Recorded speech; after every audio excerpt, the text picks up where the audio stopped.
এটা সংখ্যা বৰ্গমূল উলিয়াওঁতে তোমাক 5 মিনিটৰ সময় লাগে আজি 5 মিনিটৰ অংক 5 ছেকেণ্ডত ইয়াত চোৱা একক স্থানত কি আছে 6 কোনকেইটা সংখ্যাক স্কয়াৰ কৰিলে একক স্থানত 6 হলে এটা হৈছে কি হ'ব 4 4 4 গুণ হল আৰু এটা হ'ব 6 6 6 গুণ 36 এতিয়া চোৱা প্ৰথমটোক বাদ দি দিয়া কি থাকিলে 21 থাকিলে 21 কোনকেইটা সংখ্যাৰ স্কয়াৰৰ মাজত 21 হলে এটা হৈছে 4 4 4 গুণ হল আৰু এটা হ'ব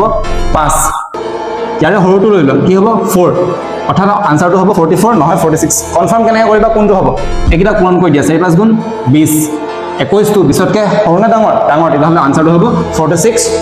এছ কৰা ৰুট অভাৰ 9801 কেনেকৈ উলিয়াবা একক স্থানত কি আছে 1 কোনকেইটা সংখ্যাক স্কয়াৰ কৰিলে 1 ওলাই 1 আৰু 9 কাৰ স্কয়াৰৰ মাজত 01 টোক বাদ দি দিয়া কাৰ স্কয়াৰৰ মাজত 98 ওলাব এটা হ'ব 9 আৰু এটা হ'ব 10 ইয়াৰে সৰুটো লৈ লোৱা আনসাৰটো হ'ব 91 নহয় 99 কনফাৰ্ম কেনেকৈ কৰিম পূৰণ কৰি দিয়া 9 10 গুণ 90 98 টো 90 তকৈ ডাঙৰ নে সৰু ডাঙৰ তেতিয়াহ'লে আনসাৰ কোনটো হ'ব 99